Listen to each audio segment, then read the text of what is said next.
All right, just went live here. I'll post it now.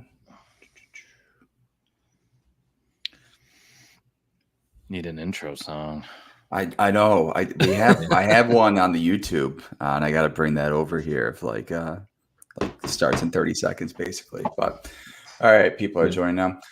What's going on, everyone, and welcome into another episode of Expected Bets 4. On today's episode, we'll be breaking down the slate for May 16th, where we got 2 games, and May 17th, where we have another 2 games here. So a little 4-game special for everyone tonight. Before we get to that, let's bring in the rest of the crew. Betsky, it looks like you've transitioned to the stock market the past few days on Twitter. I'm going to say, Yeah. are you done with your hockey capping career? Yeah, well, we'll see how this does. Okay, all right. Yeah. All right.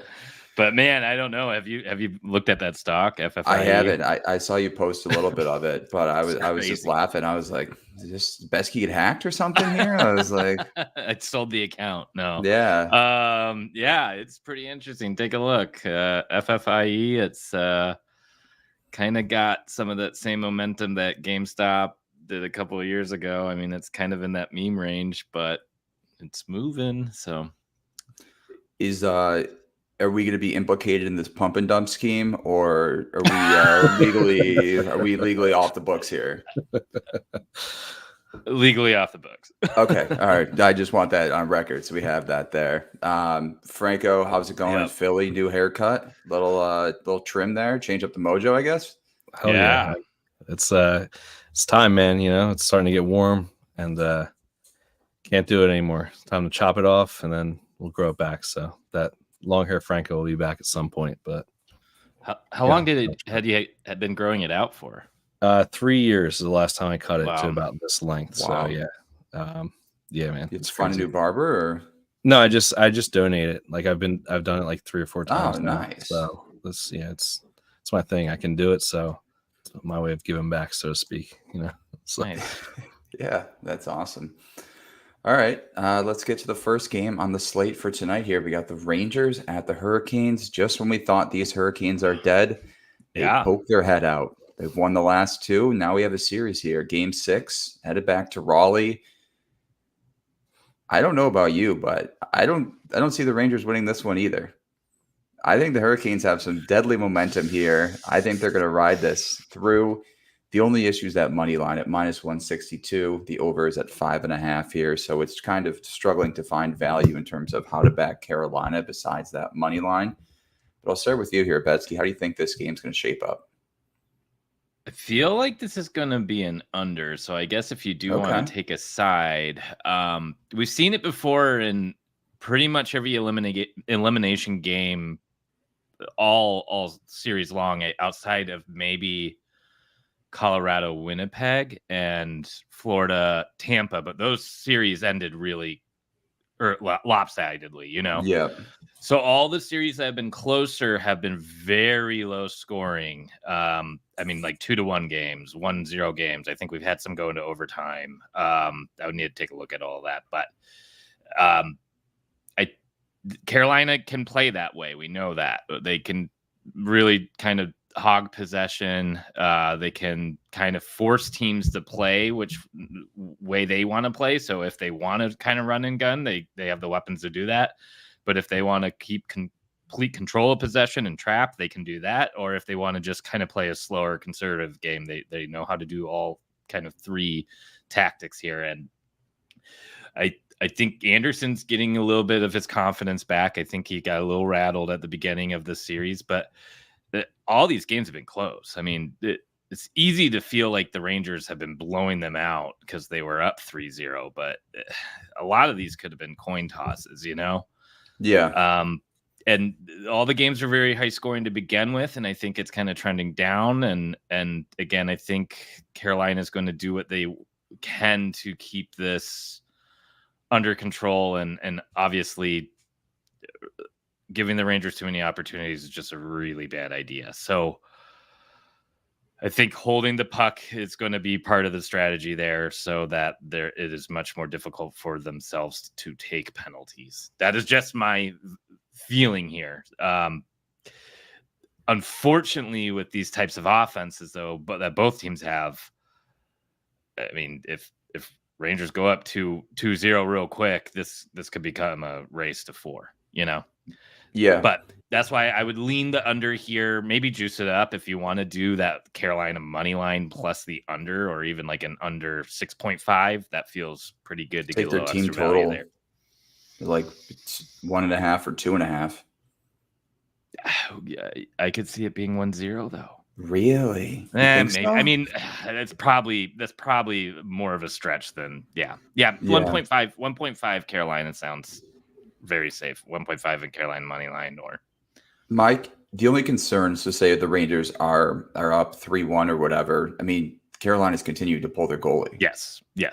So that's the only concern with the total here of kind of Then- it's at 5.5 already, You could hedge with the Rangers reverse puck line.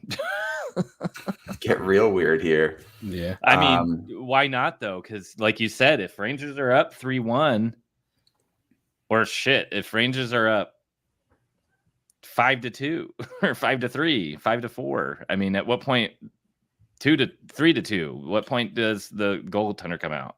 5 minutes left. They're gonna pull at least 3 minutes left. I would say At least 3. Yeah. I think an underbetter's worst nightmare is obviously a 3-2, but a 3-1's even scarier too, because if they pull them twice. Yep. Yeah, especially with like 3 minutes left, like you have the opportunity, and then like you could also have a situation where Carolina gets one, makes it 3-2. There's still 2 minutes left, and then they pull the goalie again. You're like, oh, It's almost like you want to do first period under, maybe. Like I don't know if that's even bettable. That's probably third period over 1.5. No goal in first 5 minutes plus Carolina money line probably could get, if you can parlay that. I don't know if you could parlay that, but that could probably get you some nice value. Yeah. Going back to what you said too, I mean, Carolina's done a much better job on the PK, especially just limiting chances overall, and then just not taking as many penalties. Which, I mean, the first few games we saw were just like, what is this strategy in terms of? I believe in game 2 they took 7 penalties, and we're like, how is this sustainable for this entire series? Let alone just trying to win this game, which they lost in overtime.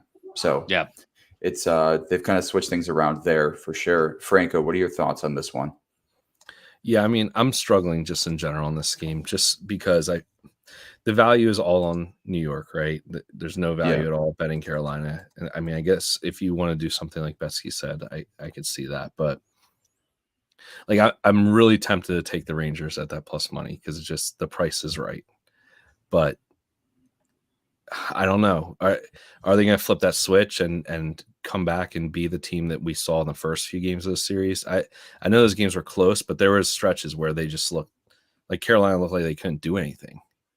And now it's like all of a sudden Shesterkin's let up 4 goals every game and they're not scoring. Their power play went cold. So not that Carolina's power play has been good. It's been like a net loss still at this point, I think. They've only have one goal for and 2 goals goal against so far. So they're 1 for 20 this series. Yeah. So I mean that even adds into what Betsky was saying about the under. I mean, you would think at some point it's got to turn. They have enough talent, and they were damn good during the regular season too. So it's like, what the hell is really going on here?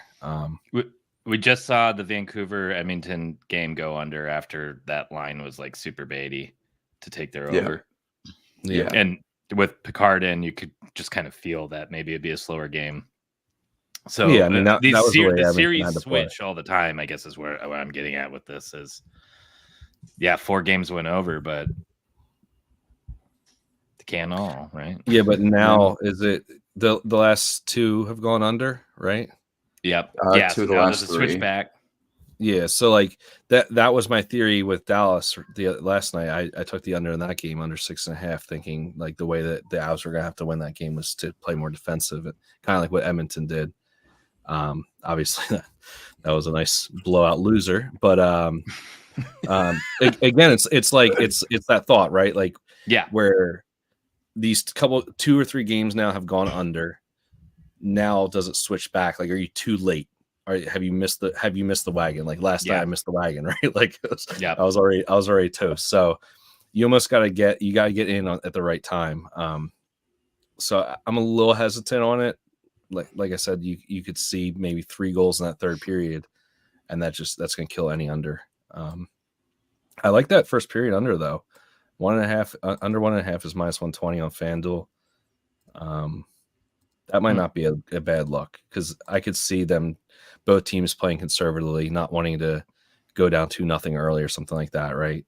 Yeah. And as long as Carolina can continue what they've been doing and not taking penalties, I think that's a nice advantage for them. And obviously their power play is not helping them at all. So, and also in these elimination games, when the team who is potentially closing the series out has gone up early, they have still managed to contain the other team. So I feel like in years past, you haven't seen the team with the lead, who's also the lead in the series, really just start hogging puck as much as I have this year. I feel like there's always been those games where even though they're potentially about to eliminate their opponent and they're up 1-0 or 2-0, they still put a lot of pressure on.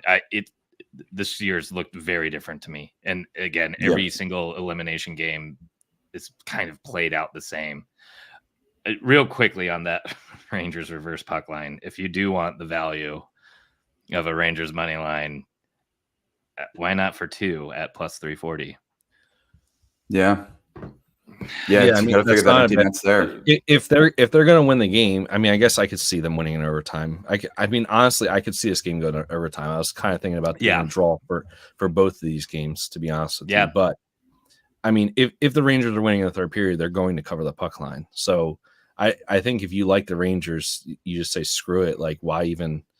Maybe you take them on the puck line and then you sprinkle the draw a little bit or something like that. If you like the Rangers, and that covers your money line outside of regulation, and then obviously if they win in regulation, they're going to win by more than 1 goal. So that might not be a bad way to go if you don't want to side with Carolina at all.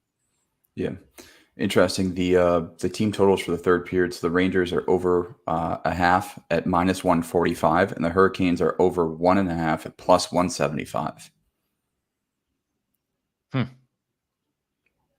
Huh. Yeah. So if either team has a lead, there's going to be a goal there. What was the prop you found the other day in the chat, Gates? The McKinnon one? No, wasn't it Shesterkin and Anderson props where it was like yes, it was goals against. Yes, the scripts that they had there. Yeah. So tonight again, Shesterkin over 2.5 goals against -175. Anderson over 2.5 +114. Yeah. So it's even more juiced towards Shesterkin tonight. Yeah. That's crazy. I mean, that's what they're projecting that Carolina's going to score. That's what it comes down to. I mean, if Carolina scores 3, this game is going over. Right? Yeah. In what world are we seeing 3-0 Carolina or 3-1 Carolina? Yeah, I'm on. The more I'm thinking about, the more I'm thinking this is an over. Like just to follow that zigzag theory, kind of. It's been zigzagging the past 3 games. Yeah, so I mean, I'll jump ship on the under. I'll jump ship on the under. I don't mind. I don't mind taking that first. I still don't mind taking that first period under. Yeah, because I think it's the same idea. Like you can see 1-0 after the first. You're feeling good about that under 5.5, and all of a sudden there's 2 in the second, maybe even 3, and you're like, uh-oh. Start sweating a little bit, and then the third period is just like 4 goals. And you're like, what the hell? So so these games can get wild. You never know. So would this almost be a live bet opportunity where after the first, if it is 0-0, you jump on that over 3.5 for the game? I would. Yeah, I'm probably gonna be looking at either that over. Yeah, if I can get like an over 3.5 or over 4.5, and then maybe like a team total over on one way or the other, depending on what the numbers are. Like if I can get Carolina like over 1.5 or something like that. I feel like the Rangers would be 1.5. Carolina would still be 2.5. Yeah, they're probably. Yeah, you're right. Yeah, I mean, I did it the other day. I bet Rangers over 1.5, and then they didn't get there, which is ridiculous. Yeah, but I mean, just based on what we're seeing, like before this too, Shesterkin at 2.5 -175. You're assuming their team total is not dropping from 2.5 if they score 0 in the first. Yeah. Yeah, it's gonna be like plus money 2.5, but it won't drop to 1. Yeah. What are your thoughts on Shesterkin's saves? So at the 2 home games Carolina's played this series, they had 47 and 31 shots for. Shesterkin's at over 30.5 tonight. You got to figure Canes come out firing again here, but that is a pretty high number for saves. I like it. I like it. My only hesitation would be if this is the type of game where Carolina like does score a good amount. So say like 3 or 4, like midway through the second or something like that. I could see that scenario where it's 3-0, 4-0, where they just say screw it. Lavi just pulls them, and says let's get him some rest. We're coming back for Game 7. Get quick in there to just finish out this game. Because I mean, Shesterkin hasn't really looked good. That one goal, I forget who it was, where he gave up that rebound. It was like the juiciest rebound I've ever seen. I'm like, that's not Shesterkin there. No. I mean, I don't know when you can shift if you're a team like this.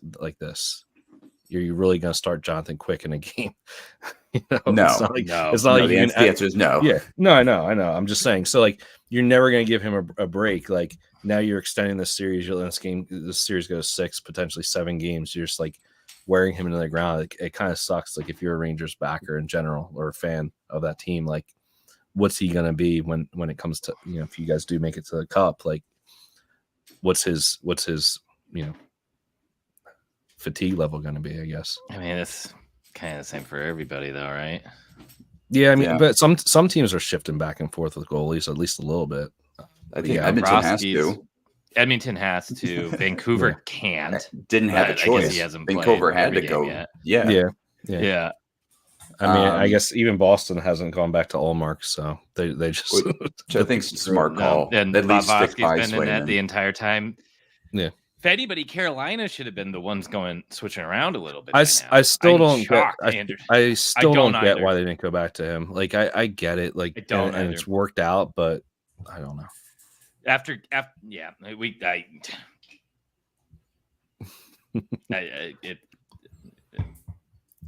to be one of the hardest decisions to make as a coach in the playoffs.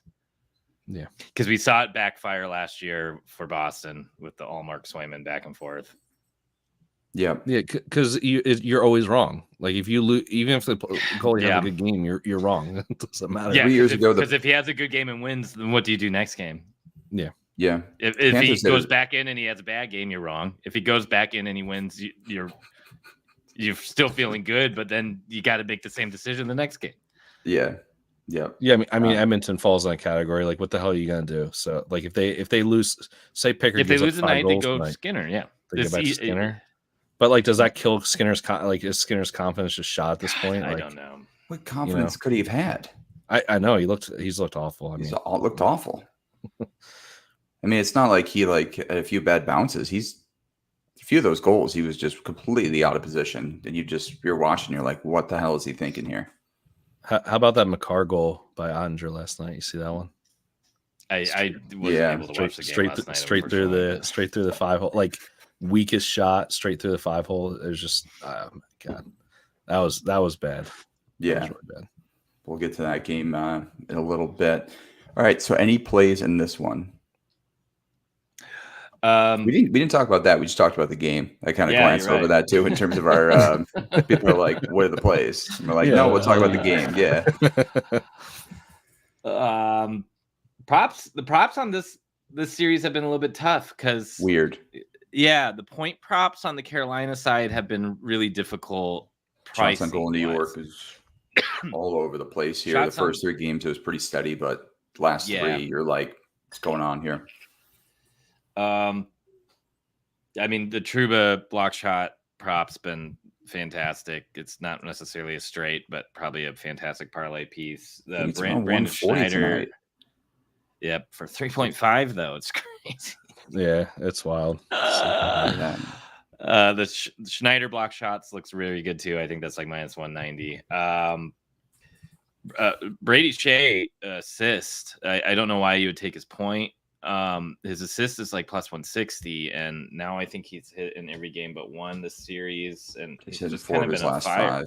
Yeah. Mm-hmm. Again, if you think you're going to get some points on the Carolina side, I really like that. Another one that seems very, very undervalued again is Adam Fox, point or assist. 7 of his last 10 games. Wait. Oh, I'm on a home. I'm sorry. Yeah, I was gonna say his away splits are pretty bad, right? But his away splits in the regular season were really good. Okay, gotcha. Yeah, so it's just been this playoffs. His away splits on the regular season for a point, it's 73% to his 60% at home. Okay. I think he missed in the last 3 games. So he may just not be great against Carolina here, but he hasn't missed all season in more than 2 games. So this is the longest amount of time he doesn't have a point in 92 games, right? Yeah. His points minus 115. His assist is plus 115. He's been shooting a lot. His shot volume is way up. So I kind of would play it safe here and do his point over his assist because at minus 115 for Adam Fox points, unheard of. Yeah. So I don't care about the plus money there, you know? Yeah. So if I'm going to take the risk there, that's how I'd want to play Adam Fox. Just take the point because the value is too good, but it does feel a little baity. Natchez is one I kind of have my eye on. I'm not actively playing it, and then I do have Zibanejad assist as a straight. Missed last game, hit 14 of his last 15 games. That miss was obviously the last game. If you're going to give it to me at minus 115, I feel dumb for not taking it. I think I've hit 5 of the last 10 games because he hasn't missed, and I think I played it 5 times in the last 10. I luckily avoided it last game, and I'm fine with going right back to it tonight. Yeah. I mean, that Brady Shea point too. So that's even plus 110 right now. Yes. Yeah. So it's crazy. Like, you just take the insurance. He literally doesn't have any goals. I know. That's the only thing though, but you're like plus 110 little insurance, but I get your point at plus 160. You're like, that's just sitting on the table. I'd rather take this Fox point than the assist, and then take the Brady Shea assist than the point for the very good extra value. Yeah, that's fair. Plus 160 to me versus plus 115. That's a big difference of that plus 1.6 units could potentially turn a day. Yeah, that's half a unit right there. Yep. If you have like a 3 and 3 day on your like straights, the plus 1.6 is probably going to potentially get you back to even or cover any juice you lay in the other bets. Svechnikov 0.2 tonight, minus 140 is on that top line. Yeah, I looked at it all day. And I think I'm going to bite. I think I'm going to bite tonight. His splits have been much better at home this season. He's hitting each of his last 4 or 5 at home tonight. At 140, I don't mind laying that as a straight at all. So I'm going to be on that. If you saw my like top prop sheet today, I had Eric Stahl shots, but I accidentally had point in there for what the prop was, and then I wrote about the shots, and it was because I had Shev in there for his point, and then I flipped him to Stahl. So that was the flub. Yeah, you could even look at his shots too at home as well. Svechnikov shots on goal has been much better at home as well, and I think that's still at a pretty decent price, around even money as well. Natchez over 2.5. Again, just a guy who loves the home ice, so I don't mind that. But again, I've been kind of slowly trying to fade away from the shots on goal because I've gotten burned the past few games of just missing by 1. So probably just stick with the that. 1.5 guys are doing really well again, it seems, across both of these series. So I know Wood, Lafreniere, Wood, Ekholm, Wood, Stankoven, Stanky Leg, yeah. That was my favorite prop for a few times. Was just parlaying Stankoven and Wood in that game, and you get like plus 150 on both those guys to hit 1.5. But I don't know if they hit last night. No, I don't think Wood did. Wood missed. Franco, what are you looking at in this game? Well, the more you talked about, like I get the negativity towards the Fox with his away, at least in the playoffs, and I did see something that they were talking about him maybe playing injured a little bit, but that price is kind of like you just have to take it. It doesn't really matter. Yeah. If he's on the power play and all you need to do is pass it to Zibanejad and Kreider gets the rebound and you got your point. Just touch it. You don't have to. I mean, if you're injured, you can still do it. You can still do that. I'm kind of expecting. You're on the ice for 28 minutes. You can still touch the puck, and 2 other people can do the rest of the work. Yeah, exactly. Just get it up there. But I'm kind of expecting a little bit of bounce back. I mean, we're talking about potentially betting the over, liking the over to some extent in this game. The more we talked about it, and I think that regardless of the outcome, I think we're going to see a little bit of a bounce back from Zibanejad, and like you said, missing that assist prop for the first time in forever, essentially. Now you're getting even minus 105 on DraftKings. I'll probably be on that as well. So I think that line's going to be at least productive. I could see the Rangers scoring 3 goals, and like regardless of the outcome. So like they could score 3 but still lose 4-3 in this game. We're going to game 7 anyway. And if you're betting these Rangers props, like you don't have to worry about the team total getting a 3. Like I think that Zibanejad is going to be involved. I think that Kreider and potentially Panarin are going to be involved. Trocheck as well. So like those are the guys you want to be get a piece of. So pick your favorite guy. But that value on Fox Point is just insane because he can score too. And I've definitely been more a proponent of taking his point as opposed to his assist because of that. I'm willing to lay that minus 140 on his point if they offer it. Once he gets up to minus 160, that's when you have to pivot. And he's been at minus 180 for a point all season. Like minus 160, minus 180. There's like those random times he just drops down, and I'm like, okay, yep, click, and you cash. So Fox Point tonight's at minus 120, correct? It's minus 120 on DraftKings, but I think it was better on FanDuel, right? Yeah. All right, so you guys are on Fox Point, and minus 25 there. So I just don't see the Rangers rolling over in this game as well. As much as we think the books think this is gonna be a lopsided game, I don't think so at all. I think the Rangers are gonna put up a decent fight, and I think you're right. I think they are gonna score at least 2 or 3 in this game. And plus, if you take the point, whatever on DraftKings, and it goes to overtime, you always have that last chance possibility of them being in on that play as well. Well, FanDuel point still goes to OT, so that's just the shots. Yes, 60 minute. By the way, so the other play I like on this, and I did it last game. I'm going to come back to it. I had to see what it is on 365, but Trocheck 2, Lafreniere 2 shots each. Because I want a piece of the Laf shots. I don't know if you guys were watching that game, but he had none, just all the way into the third, and I'm like, this is toast. And he gets 2, like a shot, save, rebound, save in a row. So, but like to me, that means like I know he hit last game, but like this feels like a bounce back game. Like it felt like he didn't hit that game. Yeah, he should have been like a 0 attempt, 0 shot. Yeah. So he has lowest attempts. Yeah, so like I think he has a bounce back game, so I think it'll be a little bit less stressful, hopefully. And Trocheck has just been money, man. I mean, like, and getting him at 2, you can buy them on FanDuel if you want to do the 60-minute lines. That's minus 106 for that, which I think is a great price for each of them to get 2. Like I said, I'm going to check 365 just to see if it's similar. I'm going to take it there because I get overtime. I do want to sprinkle that draw just for fun, and honestly, the more and more I talk about it, the more I want that over. So I'll probably do a little bit pregame and then watch it live and then add to it. So, yeah, I agree completely there. Yeah, that Trocheck. I mean, when he hits, though, he's hitting that 3 mark. It's not like he had 2. Yeah, I guess if you look at that 2 mark, he's hitting every game.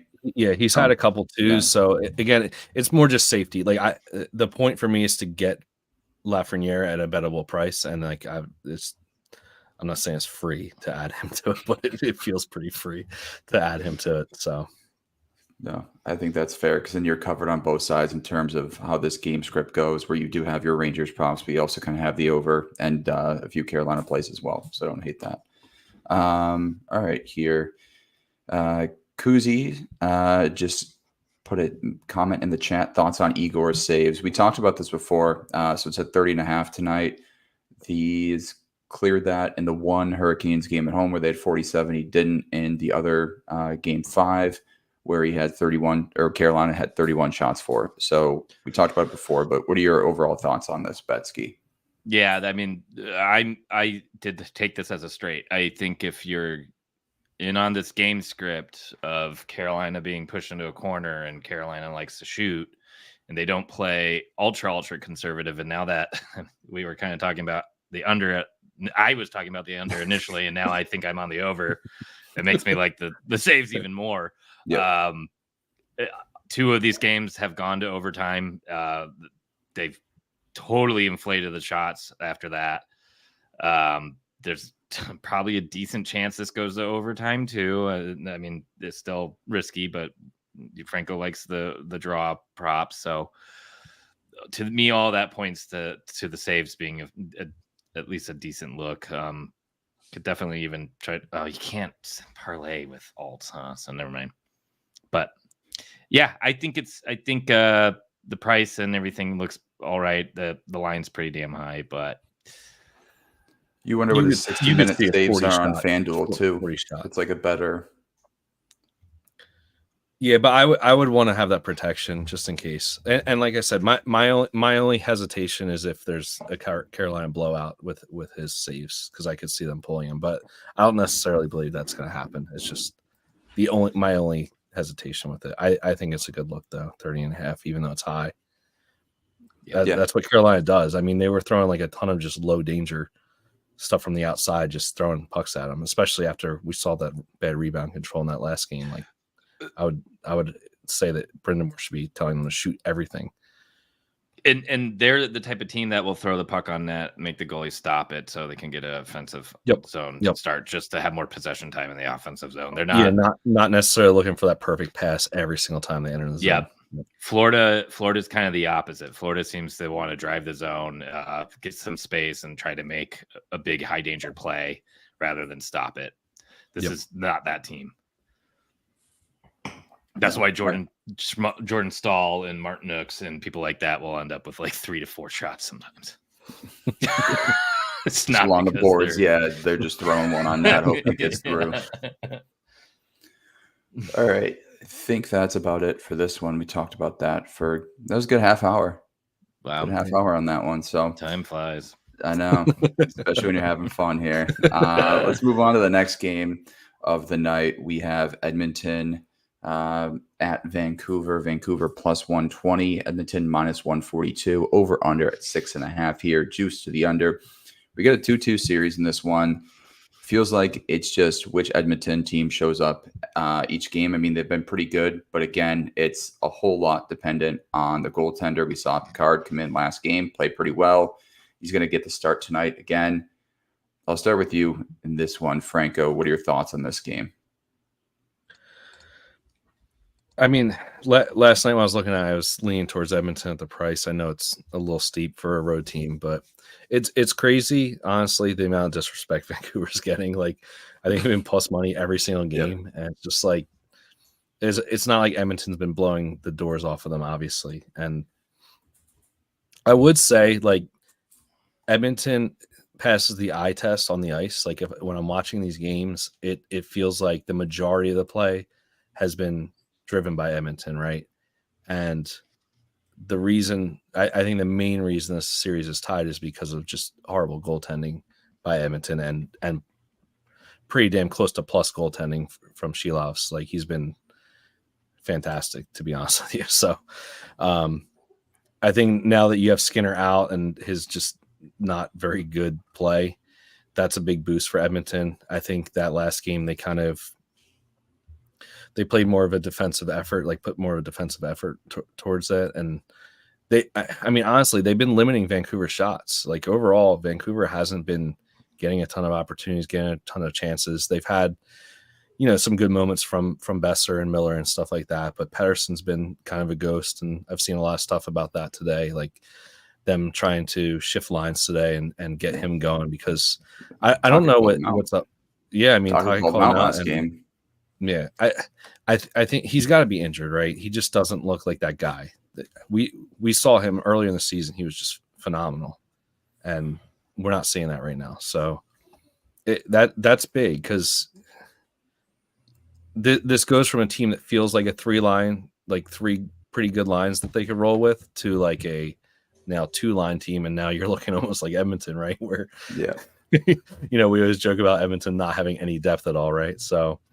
I mean, I want to lean Edmonton. I don't love the price, like I said. Definitely more props. I can't believe Draisaitl actually moved. I grabbed him plus 118 on FanDuel for 2 points this morning, and now it's plus 120. I just checked. I just don't understand that. How are we getting that number? I wouldn't lay it with McDavid at minus 136 on FanDuel.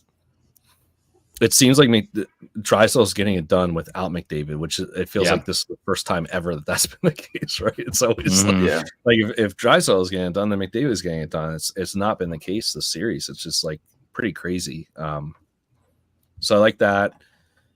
Probably going to look at power play points again for these guys. I keep looking at it and not pulling the trigger, but like Bouchard power play point or Nuge or something like that looks good. I want Bouchard assist, just straight up. Yeah. That's not a score though. Yeah, but I mean, Bouchard and Hughes assists are both very bettable numbers. I feel like, and I do want some Vancouver action here too. I don't know if this goes over. It feels like it should, but does Edmonton is Edmonton able to bottle that up again and get another good performance out of Pickard? And like I said, Shelovs has been good enough. Like he's been really damn good actually, considering the amount of pressure that Edmonton's been putting on him. But does he eventually break down? He's not, he hasn't had this many games played in a row his entire career. So like, is he going to be a guy that starts to show some cracking? I don't know. I mean, I feel like you get to bet Drysdale a point or goal too. Like, to be honest with you, plus 125 on FanDuel, like that's silly. And I'm trying to decide where I want to go. I'm trying to decide where I want to go on the Vancouver side besides Quinn Hughes assists. Like, do you go JT Miller goal? Do you go Besser goal? There's a ton of value there. You're talking about a home team, right? They're going to put up 2-3 goals, I would think, in this game, as long as it isn't that under game. So I haven't decided where I'm going to go there, but there's a ton of value there. These look like numbers you would see for these types of players on the road as opposed to at home. So that alone, you want to grab them. I mean, Picard, 2.5 goals against, minus 145. Yeah, I think they've covered that in every game pretty much. The Besser point is just not bettable today as a straight minus 166. I mean, he looked like the best player this series so far. He's been absolutely fantastic. You wonder if you kind of want to go back to Pettersson. We saw what happened when Montgomery called out Pasternak. Obviously, kind of both star players as well. Pettersson point minus 140 tonight, but the way he's been producing, I don't want to lay that. No. If it was some better value, sure. If you're looking at 120, yeah, maybe I'd go there. But at 140, I just don't trust him. Maybe if he rebounds this game and kind of carries the momentum forward, start looking at him in game 6. But as of now, I'm not touching him. Betsky, what are you looking at in Edmonton, Vancouver? Just to kind of finish touching on that Pettersson point, because I've been staring at it game in, game out, because it's crazy to see somebody who's normally a 1.5 point guy for nearly as bettable price. I think at the lowest it's been, it's like minus 130 for him, or minus 135 at the very least. But he when he finally did kind of have that game in Nashville, he hasn't been able to follow it up.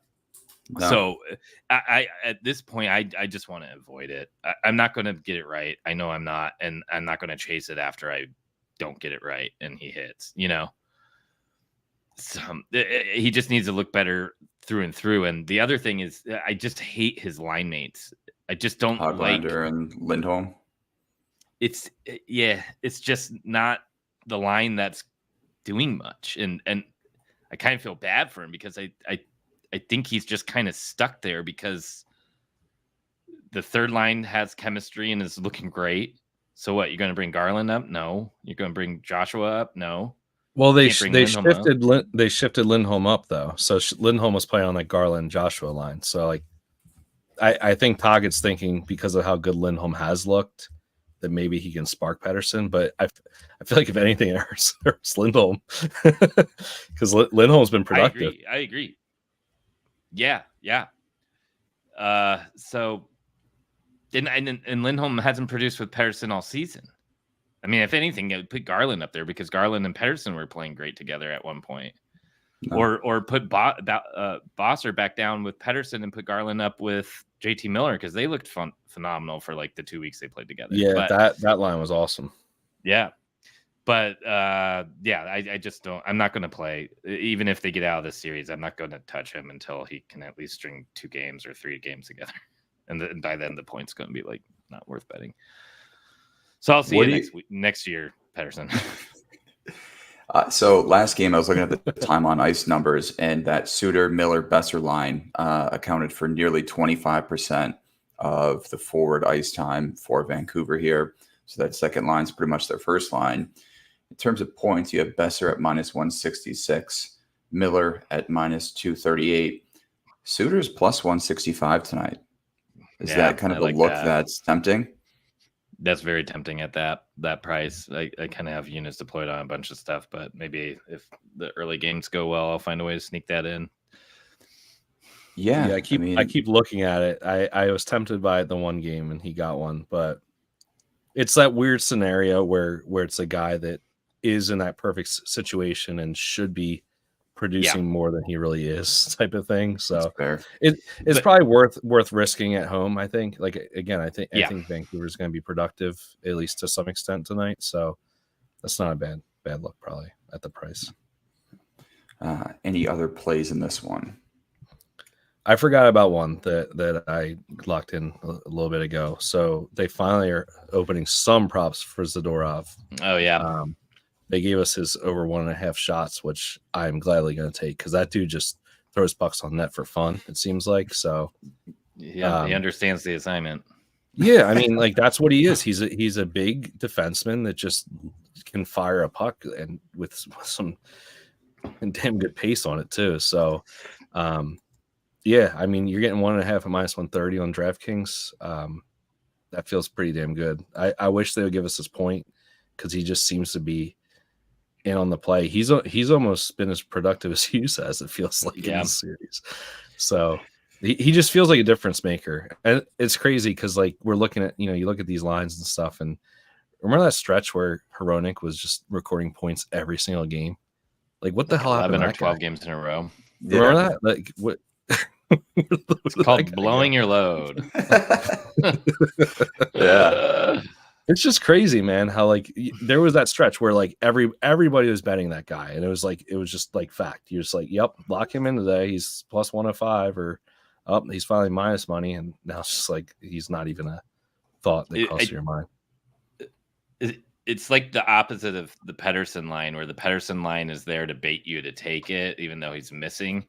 The Hronek line back when he was on that crazy streak, it was like they weren't adjusting it because they're like, eventually he's going to have to fall, and the more people that are betting on him when he finally misses, we're going to cash out. So like leave it at a good price. Yeah. And then, I mean, I think he was right at worst minus 125 until the day he finally missed.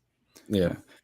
I really like that Zadorov play. The more I was looking into it, yeah, he's hitting 5 of his last 6 at home, and then upcoming UFA, right? Yeah, overall he's hitting each of his last 4. So each game this series. If they don't sign him, like that trade has looked great as far as what they traded for him, and they got to re-sign him. I can't imagine they don't. Send him to Buffalo. Other props I really like. I do like that third line tonight. Garland shots looks really good. He had 9 attempts his last game, then like 5, and then 9 before that. Him and Dakota Joshua point I kind of like, especially if that line is going to start getting a little bit more responsibility than the Pedersen line. Did you say Lindholm is playing with Pedersen now? Yeah, I'm trying to find so that top lines, Lindholm, they just shifted and Pedersen. Yeah, I forget who was. It was Mikheyev and someone else. Carlson, the rookie, were his line mates the last game. So Lafferty, yeah. Oh yeah, and then Lafferty got bumped up. Lafferty and Mikheyev. Oh yeah, so Bluger's up. Yeah, I mean, I almost don't like it, man. Like I understand Vancouver lost that game, but like I didn't think they played that bad. And no, those two like middle lines, we'll call them, Miller, Suter, Besser, and then Lindholm, Garland, Joshua have been solid throughout the playoffs, pretty much. I don't get why. Like I know you have to get Pedersen going, but I don't know. I don't know what Bluger is really going to bring to that Garland line. I think that kind of like messes that line up. And then yeah. The more I look at it, I may backtrack on that Joshua and Garland point. I think Garland's shot volume is still worth chasing a little bit, but Hey man, like I said, you're getting JT Miller goal at like plus 200 on DK, Besser goal at plus 170 on FanDuel. Like that's where I want to be if I'm back in Vancouver. Props is those two guys because they're still together. Lindholm point gets a little bit more interesting now. He's still on the top power play unit. If he is playing on the top line, quote unquote top line with Pettersson to get him going, and he's been good. So like if he can make that happen, I mean, you're getting plus 100 on it. That's a damn good price. Yeah, for like a value play, I think that may be my favorite value play on the point side. Obviously, Draisaitl 2 points is. And honestly, Lindholm's the most talented player he's played with in a little bit of time. We're talking about McKay and Carlson and Lafferty and stuff. I mean, that's as much as those guys are all right, but like they're not. Lindholm's better than all those. They're more they're more regular season guys. Yeah. That Lindholm point, even money, it's not bad at all. Yeah, mind that. I would take that any day over the Pettersson one. Yeah. Yes. Yeah. Because even if Pettersson scores, that line, he's going to be associated with that goal, whether he scores or he's in on that assist. Yep. So don't mind that at all. What's Pettersson's shots on goal tonight? Over 2.5 plus 154. I just can't. I don't want to predict the recovery of him. If anything, I would expect him to be setting up his line mates to try to be productive in that way. No, I think that's fair for sure. All right. You guys good to move on to tomorrow? Yeah. All right. We'll do a little quick preview of tomorrow's games here. So we got Boston at Florida, Game 6. The Bruins stay alive in Game 5. Those Cats, they look good. I mean, last game was a little tough for them for sure. Yeah, I didn't see that coming. Low scoring game, I think, kind of suited Boston what they tried to do in that game in terms of limiting Florida offensively, given how good they've been this series. Do you think Boston has any chance to kind of come back in this, Betsky? Swayman's been unbelievable. I mean, you have to tip your cap to him. If Boston had a better chance to make it out of this series, and even if they make it out of this series, I mean, going up against Carolina or New York, it's just like, oh God. So let's just play fantasy world where this was Boston from last year's team and they were making this type of run with Swayman playing like this. Conn Smythe all the way. I mean, I think his performance has been that good. He is arguably one of the only reasons why this team has 2 wins in this series. I would say you could argue that he was one of the major factors of why they got out of the Toronto series outside of Marchand. If you look at this Bruins forward line, I mean, this looks like a bottom 5 rebuild team. I've seen Coyotes rosters that have looked better than this in years past. It's crazy. I mean, Pasta obviously is an incredible talent, but outside of that, there's nobody here that most teams would have in their top 6. Most Stanley Cup contending teams would have in their top 6. Sorry, maybe DeBrusk. You got Morgan Geekie as your 1C, Charlie Coyle as your 2C. They moved Zacha down to the third. Van Riemsdyk is one of the few names I know. Yeah, I mean, obviously I know some of these guys, but I don't know Brazeau. Yeah, Brazeau. He's actually looked decent, but I mean, for what he is, he's just a big forward dude. But John Beecher, I mean, I remember when he was on the Coyotes and he was a up and down AHL guy. Heinen on your second line. Van Riemsdyk is like a. I mean, Lori's paired with McAvoy on the top line or top line D pairing. Yep. Yeah, I mean, it's pretty impressive what they're getting done. Especially great. It's extremely impressive what they're getting done. And if they didn't have Swayman, or Allmark during the regular season, I don't think they would be even in the postseason. Yep. So and now they're in the round 2. Yeah. and have done the unspeakable. I mean, it's just crazy when you take out Marchand, just how different these lines look. I mean, it's impressive here in Game 6. I agree. I played the Florida puck line last game, and I'm going to do it again. Elimination game at home. If Boston's down, they're going to be pulling the goalie early and often, and I don't think Florida's going to let them get back in, because that's a scary situation. If the Panthers get goalied, as you always say, Franco, that's a scary thing to go back home. And at what point are you gripping your sticks too tight because you're too worried you won't ever be able to score on this guy? So I think they've got to just put it away on the road, and I think they'll do it in true Panthers fashion. I mean, they've wrecked them the 3 wins in a row. They just totally dominated them. Even that one game that was 3-2 did not look like that. Yeah, both their losses in the series have come at home too, which is interesting. And even the Panthers loss in game 1, they did get outplayed at points, but for a lot, it did not look like a 5-1 game. 5-3 game, sure, but yeah. No, I think that's fair. I mean, I'm holding on to a series ticket of Panthers -1.5 games, so I'm really hoping they close this one out tonight. Same. And that's plus money. So it's like, what's the value of even taking the puck line, or the puck? I guess puck line would be a play, or in reg, you could probably get that around even money. Money line I'll stay away from, but yeah. Any other props, Franco, that you're looking at? I like that puck line. Plus 180 is like pretty damn nice. So damn, yeah. Yeah, I mean, I like that a lot. I think I think just the goalie. You're gonna know. I think you're gonna know like midway through the second, like what this game's gonna be. If it's like a 2-1, 3-2 type of game, like that favors the Panthers big time. But if it's again like a 1-0 type game, like we might be sweating this a little bit. Yeah, you mean if the Boston comes out and Heinen scores within like the first minute, and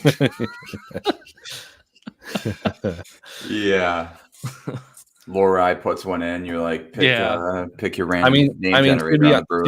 To be honest with you, so like because of how low the total is in this game, like Boston team total in the first period is over 0.5 is -130. I love that. I feel like Boston has scored in the first period. It feels like every single game, regardless of the outcome. I'm definitely betting that. Like even though I like Florida to win the game, I actually got greedy last game. I bet Boston to score in the first and then Florida to win the game. It was like plus 250 or something. And of course, Florida loses. It's like, come on, man. But I'll stick with just the straight Boston to score in the first. I like that a lot. And because Boston's at home, I mean, again, you're still getting great value, like kind of a little bit of disrespect on the home team. I don't think Boston's going to win this game, but DeBrusque point at plus 110 is just stupid. I feel like he's had a point in about every freaking game. So I'm in on that for sure. It looks like Marchand is going to play. I don't really want his props or anything like that, but like I could see a situation where he comes out and wants to get something done. Bennett point again is plus 130. I'm going right back to that. You know he wants to be that villain and to end the series and put this team down. And the other one I want to look at a lot is Barkov goal. It seems like he's been scoring in these games, these types of games, right? The put away, like we need a bounce back type of game. Like that's when we've seen him. That he had that one game where he had 2 goals and it's just like out of nowhere, right? That's when he seems to show up, is like when this team needs him the most. It's been him more than Tkachuk, it feels like, to be this like season. The clutch guy. Yeah. Or I'm sorry, this series. Last series was all Tkachuk Verhaeghe. Yeah, Verhaeghe. Yeah. It's kind of what we talked about before in our like series preview or round preview, that don't get married to the players you liked in round 1, because a lot of times it shifts. A different line becomes dominant. Yeah, and Barkov, I think, has always been a little bit better on the road for goals. I'm kind of pulling that up now, but he's always kind of felt more like a clutch away guy. 27% of his goals. It just feels right. Like I could imagine that, like it's 1-1 in the second period or something like that, and he gets one, and that just kind of like gets them going now, and they take that lead going in the third period and don't really look back. Yeah. So Forsling it. Yeah. Go ahead, Franco. I think that's it. I mean, I kind of like Rodriguez shots again. He seems to be firing a ton. So- I didn't look at the charts on that, but it Did feels like it is. You heard? Did you hear on the broadcast a couple games ago on Sunday, I believe? Because What? Erod is like, he's such a guy who like is vengeful, right? He's always good against Yeah, we know his we know previous that. teams: Buffalo, Pittsburgh, Colorado. Yep. Guess where he went to college to play hockey? BU. Yeah, Oh, Yeah, I didn't there you know go. that. Damn it, Yeah, man. he was a He's been Terrier. On the killing line the with Jack series. Eichel. Yeah, He's been killing the series, man. So there you go. So makes sense. I couldn't wait. makes sense. They said that. I was like, oh, that's why. That's That's why his why head-to-head it's chart is great against them Because I mean, yeah, he's and awful Boston against anyone doesn't else give up that- shots. Yeah. All right. Well, I'm going to add that then as well. I mean, if the 1.5 Minus is 180. ridiculous, but screw it. Go to 3. Just forget it. Yeah. Forsling too, over 1.5, minus 145 tomorrow. He said in each of his last 3 of his last 4, I believe, but his attempts have been pretty solid. I don't mind. Or 4 of his last 5. Yeah, he's had 3, 5, 9, and 5 attempts in his last 4. So he's on the upwards trend there. And his ice time's been increasing as well. So I don't mind Forsling at that 1.5 mark tomorrow. So that's kind of one I was looking at. Swayman saves at 29.5. It's another interesting play here. In both the games at Boston, Florida had 33 shots on goal and 41 shots on goal. Yeah. You got to figure they're trying to end this now Yeah. before the Bruins get any sort of momentum here at 29.5. I think Swayman's good enough where he can kind of get to that mark and be comfortable with it. So I don't mind that at all. I like that. Any other thoughts on this one before we wrap up with Colorado, Dallas? No. Let's No. go. Last game that we're going to talk about for tonight, Colorado, Dallas. We got game 6 between these teams. Colorado stays alive despite kind of all the different storylines that we've seen. Taves comes back in game 5, returns to that lineup. They are still without Nichushkin, obviously, as he deals with that. Does Colorado have some momentum here? They didn't look bad in that last game here. We kind of wrote them off after that stinker that they put up in game 4. After all that stuff came out, and then Taves was a late scratch in that one. Dallas has looked good though, so I'll start with you, Franco, on this one. What are your thoughts on Colorado, Dallas? Doesn't this just feel like an inevitable game 7? Yeah, As much as I don't want it to be, because I'm holding Dallas futures, but it's like, I don't know, man. You let them have that game where finally McKinnon's productive, McCarr's productive. I feel like that was the perfect storm in that game, that game 4, where it's just how do you recover if you get that news right in the locker room as you're about to go on the ice? You lose Nichushkin, who's your leading goal scorer, and Taves is damn solid. I mean, he doesn't get nearly as much credit as he probably deserves on this team because McCarr's there. So, I mean, that pairing was great. Yeah. And Andre, like I said, he didn't look good. So is there that worry where we keep going back and forth on this guy, right? Where in the first round, those first couple of games where it's saying like, oh, okay, maybe this is the real playoff Ottinger, right? Where he was letting up 3 or 4 goals a game against Vegas, and he just didn't look good at all. And then all of a sudden, he's just like, no, never mind, I'm locked in. And then he looked pretty damn good in these last few, and then now he has that game. I mean, I'm telling you, like, watch the McCarr goal if you haven't. That's about as bad as it gets as far as a professional goaltender. So, I mean, with that being said, I think he bounces back. I think. Do I dare go back to that under again?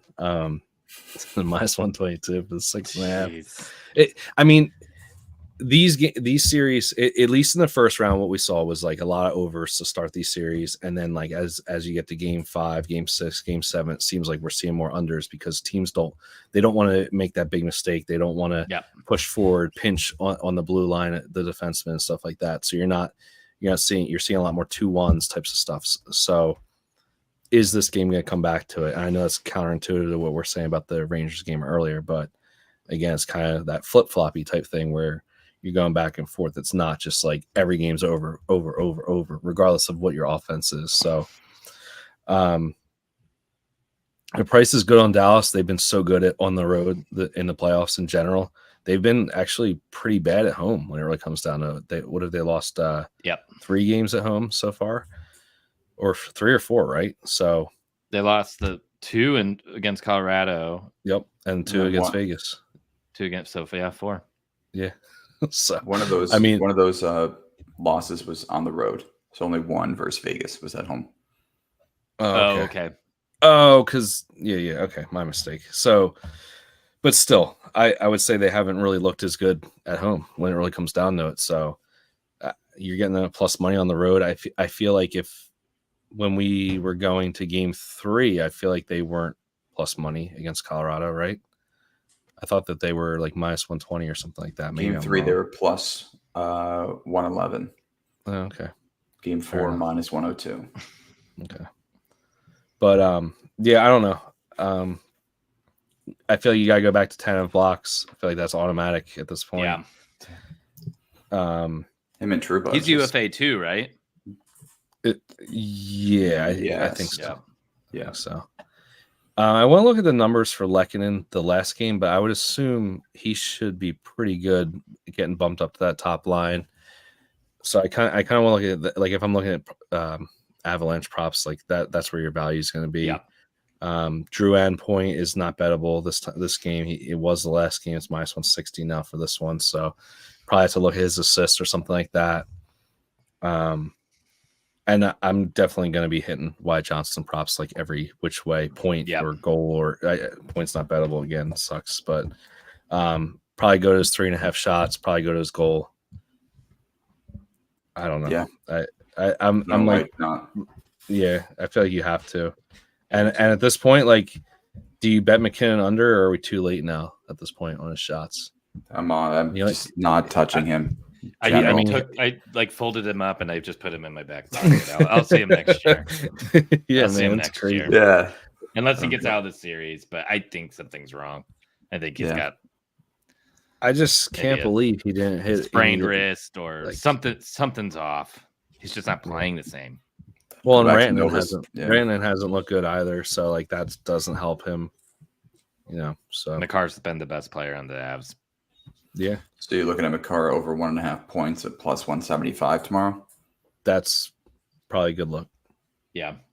I feel like that's the main Colorado prop you're going to look at, in terms of value. Yeah. Maybe middle stat point if it's around. Maybe. Probably not, though. But yeah, I mean, if. That line's so interesting. Middle stat, Parisi, and who's the third on that one? Think of it right now. Rantanen. Because they've been kind of shifting a little bit. Yeah. Oh, they bumped Rantanen down. Oh, yeah. You're right. Yeah. That kind of makes me like that Middlestad point a touch more. Yeah. I guess Miles Wood shots, right? You go back to that. Yeah. I don't see why not. He's better on the road. Erod and Wood. Erod and Wood at 1.5 each. Bam. Lock it in. Yeah. There it is. Betsy, any other closing thoughts on Dallas, Colorado? I think Dallas is closing it. The more I think about it, I agree. I mean, if you get them at plus money tomorrow. Yeah. I'm looking at take it. Same. I'm looking at the Dallas lines. I mean, I think Ottinger's proved that he can bounce back. He hasn't really strung together bad games this year. The Dallas lines look pretty crazy. The Wyatt Johnston, Ben, and Stankoven lines like up technically the first line now, I guess. Mm-hmm. I think they're really rolling them out pretty evenly though, but I think having Hintz out of the lineup is good for them. I think he's probably been pretty banged up because he has not been right. He's not been right seemingly all season. Yeah. And I think just kind of spreading out that talent, the I like the Jason Robertson, Duchesne, Pavelski line looks great. Sagan and Marchman have been great together, and Dadonov's like a perfect complement for them. It's the mix looks really good still, even without Hintz. You almost don't even realize that they're missing their quote unquote top center. Yeah, no, I think that's fair. All right. I don't know if we have time. Do we have time to put out a parlay here or no? Oh, real quick too, and then Heiskanen, man. What a fucking beast this year. Yeah. It's crazy. I mean, at what point do you sprinkle his goal? Hey, he's like taking over the team. Yeah, it's like him and Wyatt's team win now. this. It's like Jason Robertson's like an afterthought on this team right now. Yeah, it's crazy. That's crazy. You look at how well Dallas is just drafted in the past few years. It's insane. Heiskanen, Robertson, and Onger were from the same draft. Yeah, that's ridiculous. That was their first 3 picks. Yeah. Insane. And then Johnston, Stankoven too. Yep. It's insane. And then are they the same years? No, though they were 20 years, right? Wyatt and Stank. And then Harley was 19. Yeah, not bad. That's crazy. Not bad. Never had it. They won the lotto for Heiskanen and moved from like 10th overall to 2nd. So they've like never had a bomb fight pick too. I mean, because of their own record. Do we know if Hakanpää's coming back? I know he's not like great, but I mean they've been playing Lundqvist like 5 minutes a game or something ridiculous. I don't know. Unlikely to return in second round. I just answered my question. There you go. This is easy enough. Yep. All right. You guys want to shout out your socials one last time here before we wrap this up? Sure. Why not? Oh yeah, man. Yeah. Woo. I'm Gretzky Betsky's on Twitter and part of the Parlay Science Discord. And I'm Franco the Banker on Twitter. Awesome. As always, you can find me on Twitter at Gator Betting and our podcast at Expected Bets 4. We appreciate everyone for tuning in. Unfortunately, I don't think we're going to have enough time for a parlay tonight, but we will put one together for tomorrow's game. So be on the lookout for that. Again, thanks for watching, and we'll talk to you guys next week. See ya. See you guys.